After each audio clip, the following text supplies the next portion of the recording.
For many of us, seeing the beauty in other people, being kind and compassionate towards other people, that comes pretty easily.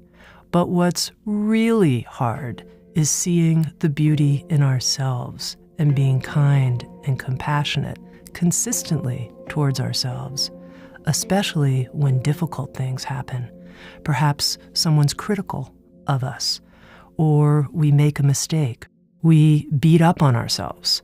You could call it the inner critic, or that voice in the head that says mean things, or you could call it self-hatred. What can we do in these circumstances to interrupt this cycle and learn to befriend ourselves consistently?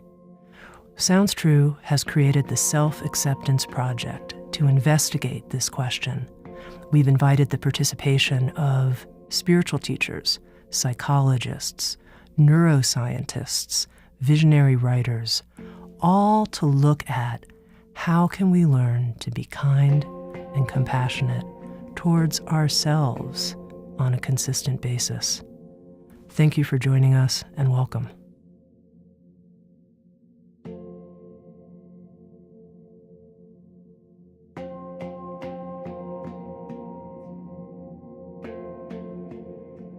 This episode features Carla McLaren, an award-winning author whose groundbreaking approach to emotions has taken her through the healing of her own childhood trauma into an empathic healing career.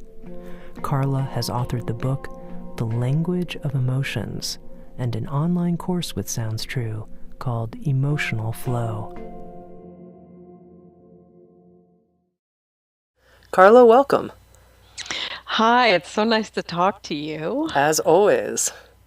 I want to ask you the same question, the same opening question that I've been asking each one of these participants in the Self-Acceptance Project, which is, what is your understanding of the roots, the actual bottom of the bottom, the roots of this challenge that we have, which is how to be kind and compassionate towards ourselves when something that we experience as difficult is occurring in our life?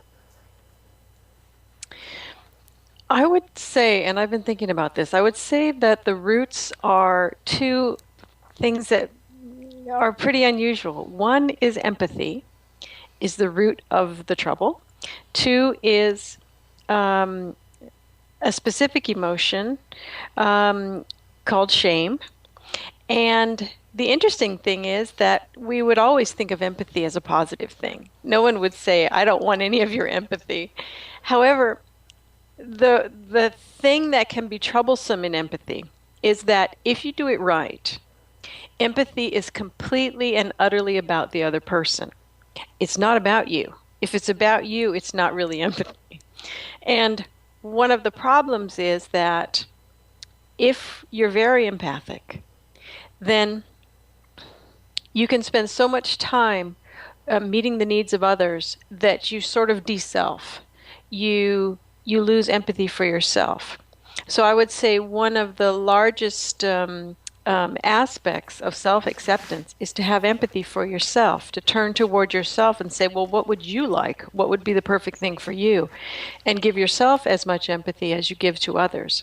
But that's hard to do. That's hard to do. Once you get into, I guess, an empathy feedback loop with other people, it's hard to then turn toward yourself and ask what you would like.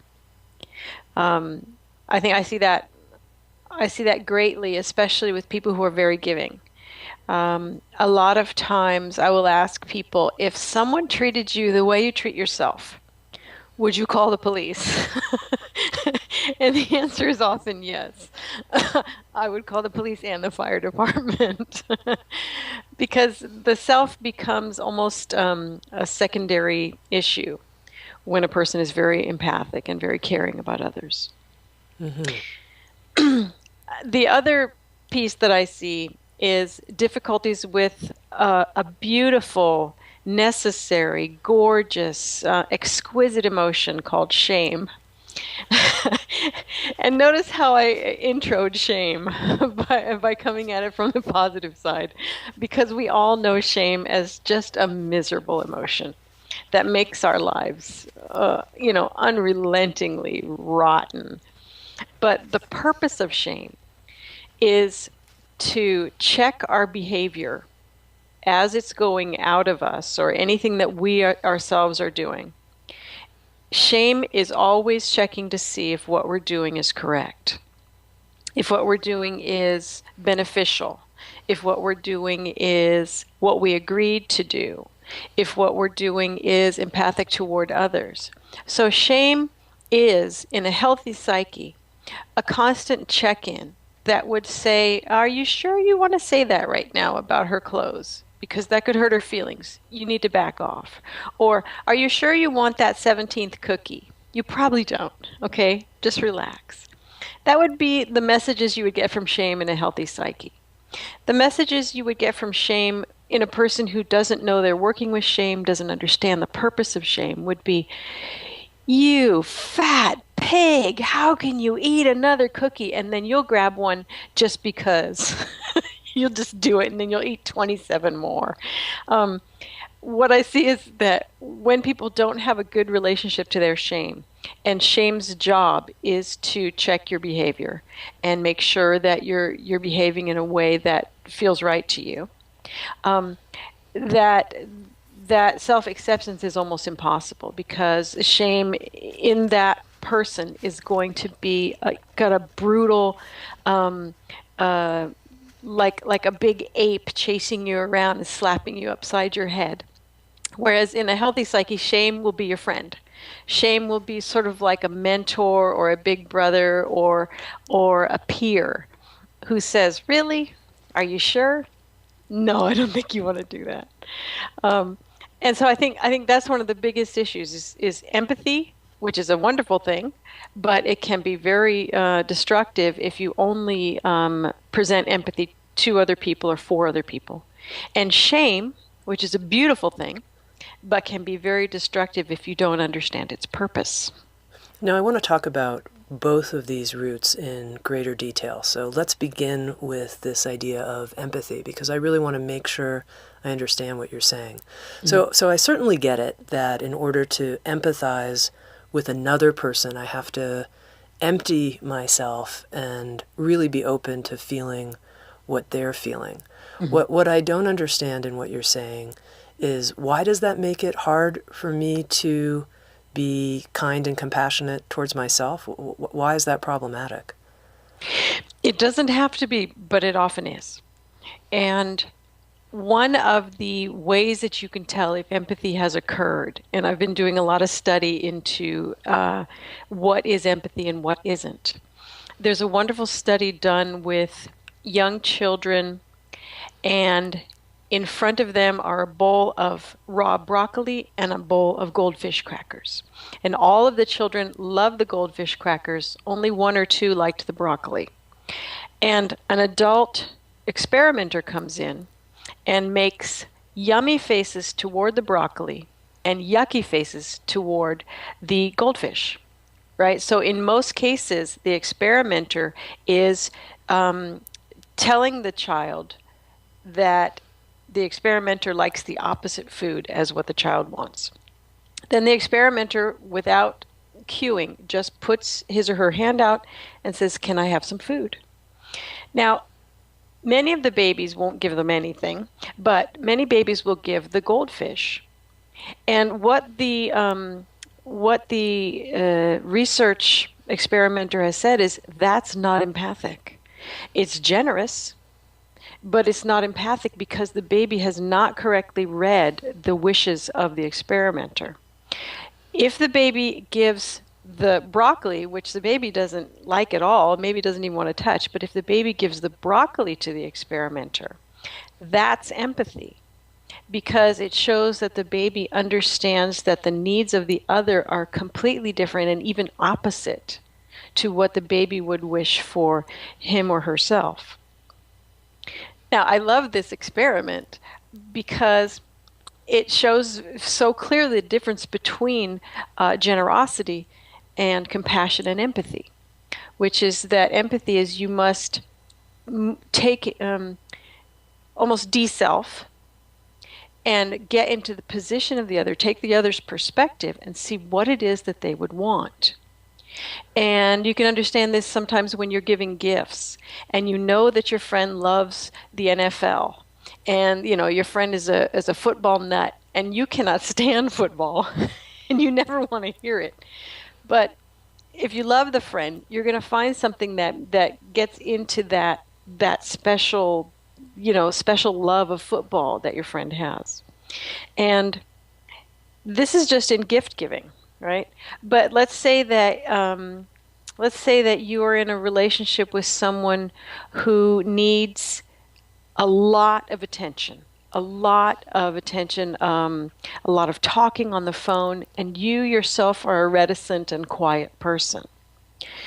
If you're very empathic, you may sort of erase your own needs in that relationship and then continually be available for the talking and the chattering that that person needs to do in order to feel healthy and well.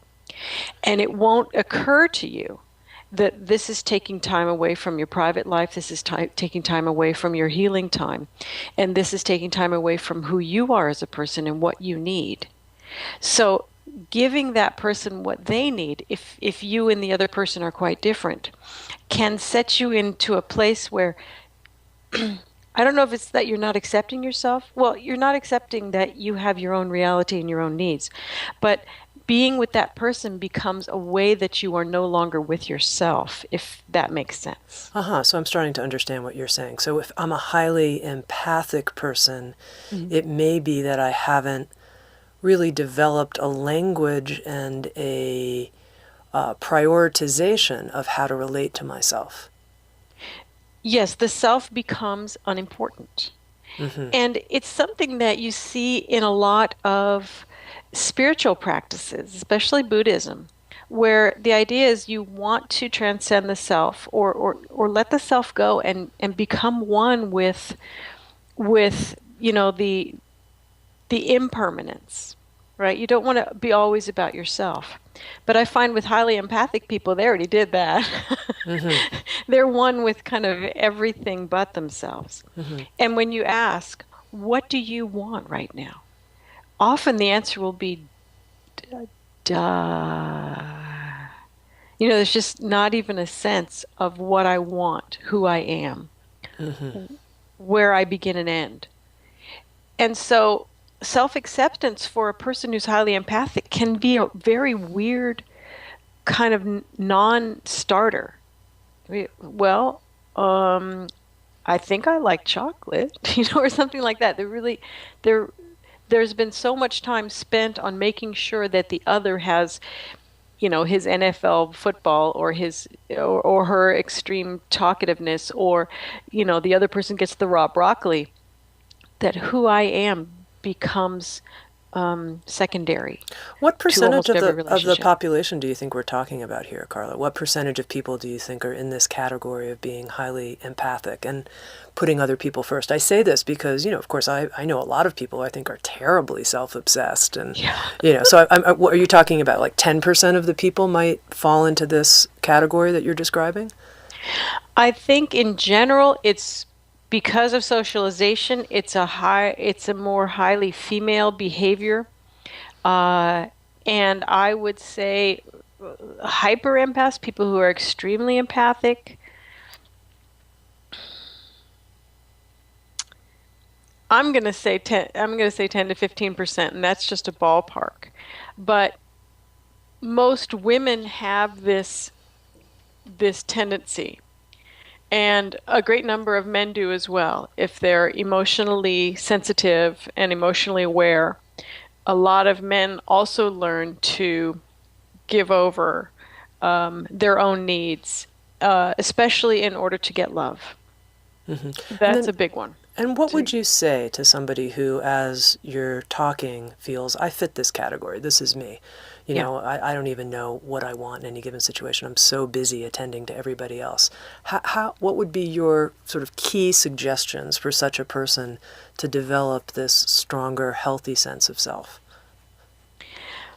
I'm not going to say what I was going to say. Oh, please say it.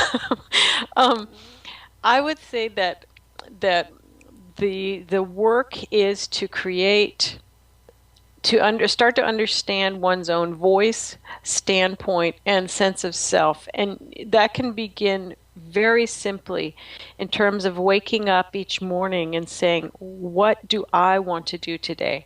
Certainly, you may need to go to work, have breakfast, do all these sorts of things. But ask each morning, what do I want to do? What's important to me? And I like to do that in the morning when I'm still sort of groggy and I'm not fully engaged in my day and there's nobody else's needs in front of me. So what do I want to do today? And then each day do that thing. And it is in that thing that we find who we are, in that doing. Also, of course, art. Art is one of the central ways to find out who we are. And very few of us get to do enough art in our lives.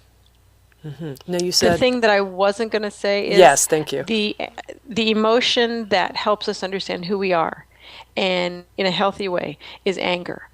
But anger is so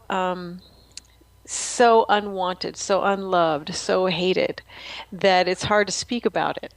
Because a lot of people who have difficulty with self-acceptance also have difficulty with anger. But it is a beautiful, wonderful, exquisite emotion that that helps a person stand in their ground, set their standpoint, and speak their truth. So, for somebody who is hyper empathic, what you're saying is actually tuning to their anger and working with it as a positive ally in this process could be important. So talk about how someone might do that. Certainly through simply asking, continually asking, who am I? And who am I is kind of a big question.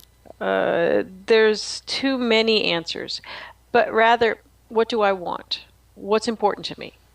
What's pulling at me? What is a dream that I have? And what I find is that it's easier to find who I am in what I do.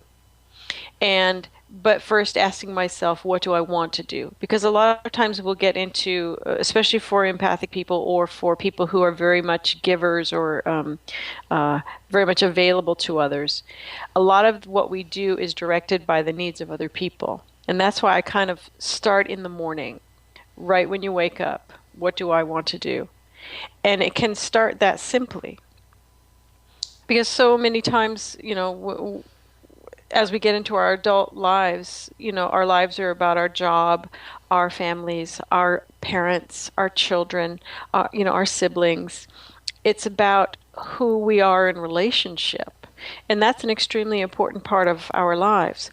But sometimes we get lost in that. And the needs of the others become so much more important that we lose ourselves.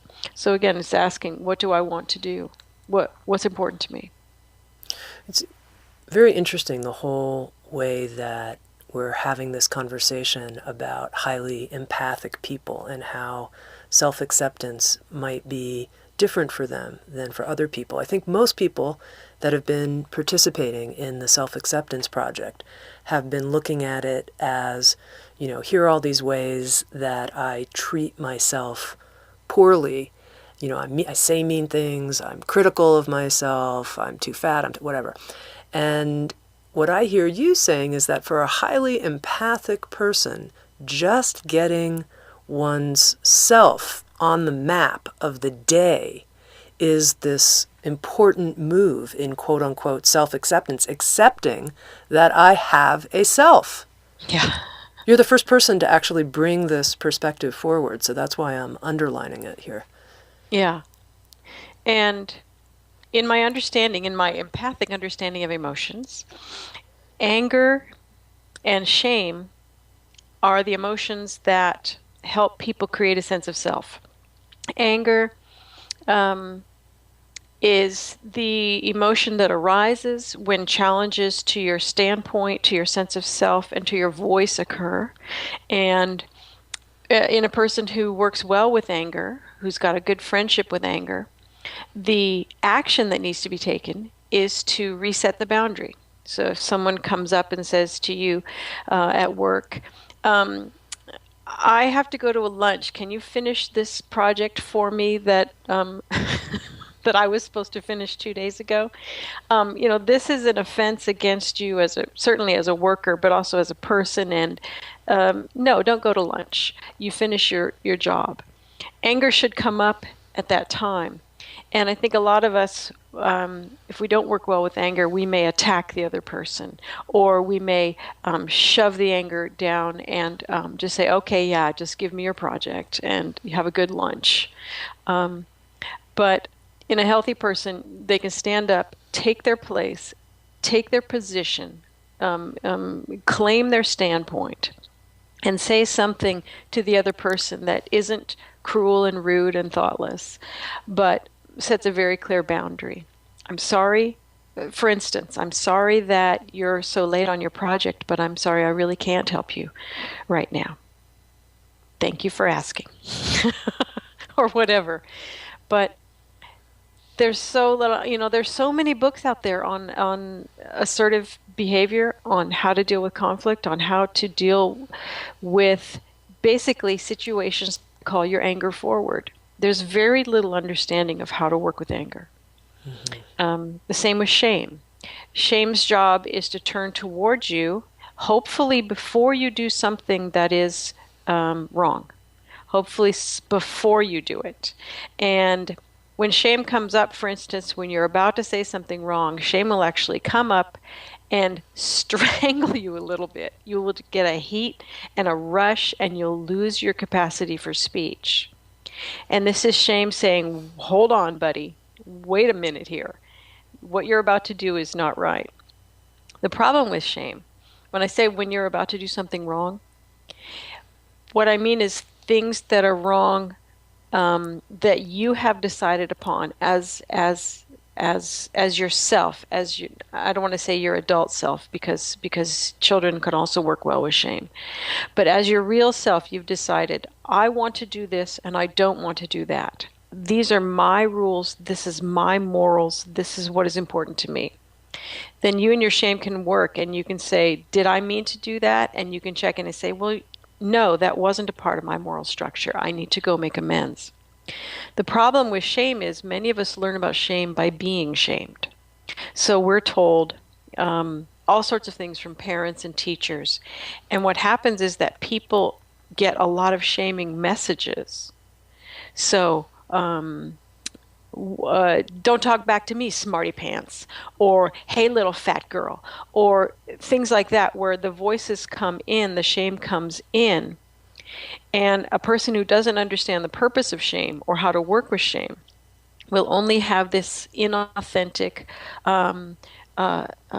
shame that has been placed upon them, rather than a shame that comes out of them intrinsically and with integrity to help them deal with things that they've agreed is true. So a lot of the work for people who can't accept themselves is to bring shame out of the shadows and make decisions about, what do I want to do today? What are my morals? What brings me to integrity?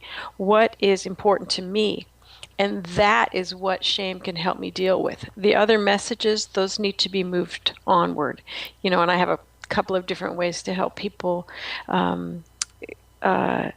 address inauthentic and artificial and applied shame that is making their lives miserable. Well, let's talk more about that. And the first part, how do I even sort out, is this really what I believe, or is this a message? I mean, you could take something like body image. I have so much shame about being, X pounds overweight. Is that because of what other people have told me, or is that, do I really think that? I don't even know. I can't even sort that out. Yeah. I have a process that I teach called burning contracts, which helps people get to, it is not a verbal process, it is imaginal, and it helps people get to the underlying pictures of where that idea might have come from, so that they can figure out, is this from me or did I pick it up somewhere? And basically you just put a pretend contract or piece of paper or even a movie screen in front of yourself, and you just put that idea. So I'm 10 pounds overweight, and that means I'm a worthless person. Let me put that up there and let me see what comes up. And what always happens is a lot of emotions come up and a lot of messages come up because, the psyche is continually working on these things and it's holding on to them. A lot of times, what I see when people are very cruel to themselves and really, beating the heck out of themselves for an idea that isn't even theirs. For instance, it might be that their mother was extremely obsessed about weight and they picked that up from her. In a way, it's an honoring of the mother. It's an honoring of her needs that I carry this for her. And there's a way when I look, I don't think I've ever seen it happen where people have this gruesome, horrible thing that's holding on to them that doesn't also have gold and beauty underneath it, that doesn't have honor in it. So when people say, oh, I'm just always beating myself up, which means I'm a horrible person, which means I don't have any skills, which means blah, blah, blah. Instead, I say, let's find the genius in this. Let's find what it is about this specific issue that has made your soul turn toward it and pretty much stop your forward progression as an individual so that you can hold on to this problem. What is the gold in here? What is the genius in here? And when you have that kind of way to look at it, all of a sudden, you become a sociologist and an anthropologist of your life. And you can maybe see the issue going back, 14 generations. And you can realize who you are in the scheme of things, who you are in the flow and the river of the world, rather than I'm just a person who has trouble with weight. So you're saying in that example that the gold is some type of honoring of family lineage? Is that what you're? Yeah. So let's take someone who has shame about their income level, and they're trying to sort out, is that really how they view it, or is that something they've picked up from the culture? How would you do this burning contracts process to help that person sort that out? I might have them sit. Well, one of the first things I would teach them is what each of the emotions does, because when you burn contracts, a lot of emotions will come up. Shame, anger, fear, sadness, grief. And to help them understand what those emotions are for and what they do so that they're not overwhelmed by them. A lot of times people will be doing their work and trying to find out what's going on. A large well of emotion will come up. And what emotions do is they bring you energy and the awareness you need to deal with what's going on. But most of us weren't taught to view emotions that way. So what happens is an emotion comes up and the person falls down and the process stops. So what I help people do first is understand what each of the emotions is and what it does.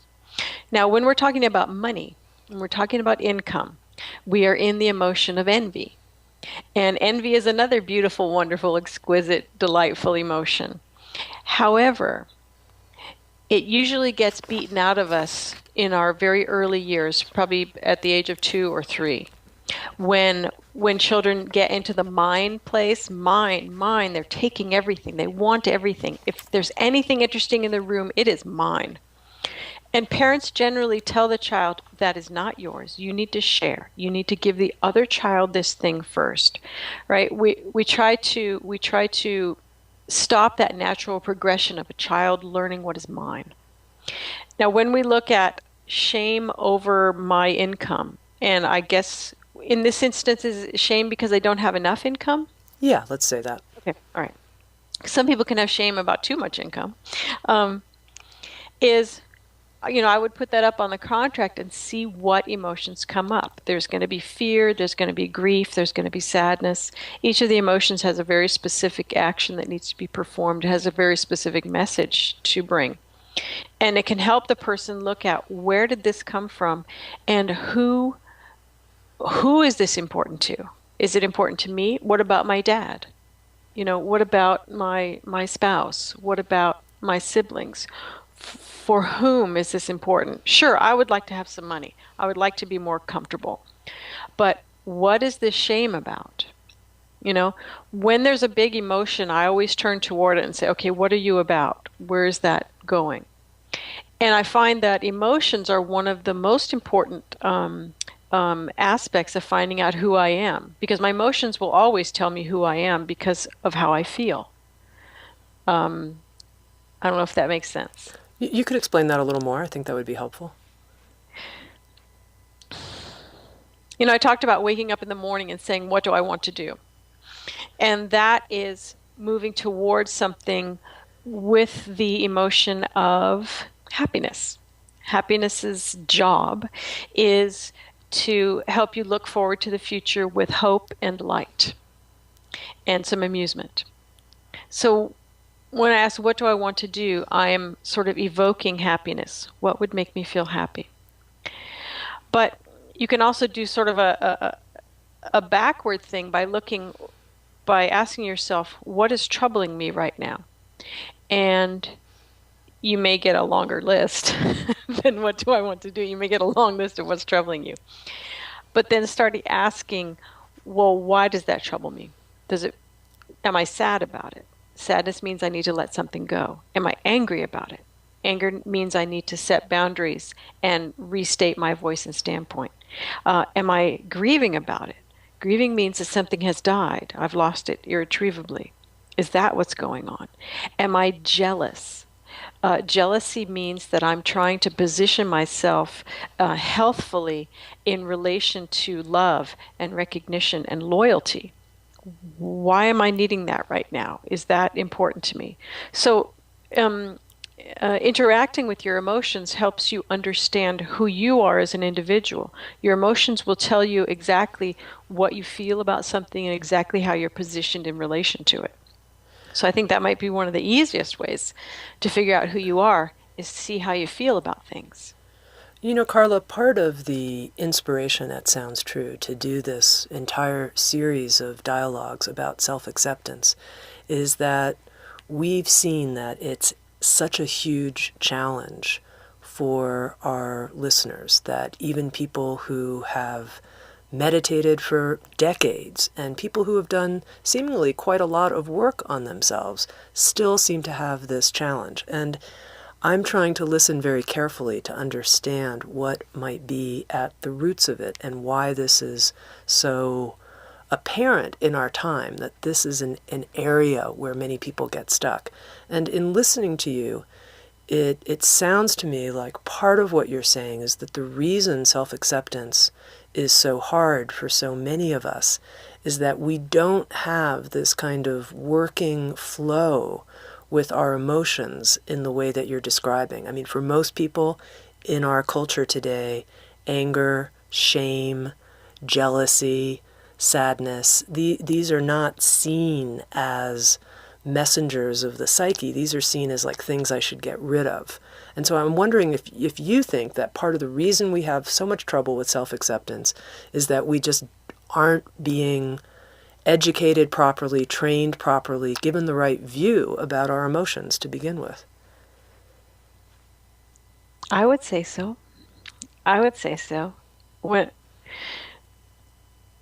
what I'm what I'm understanding now, especially through neurology, is that emotions undergird, underlie, and create sort of everything about us. Emotions underlie nearly all of our actions, certainly all of our opinions,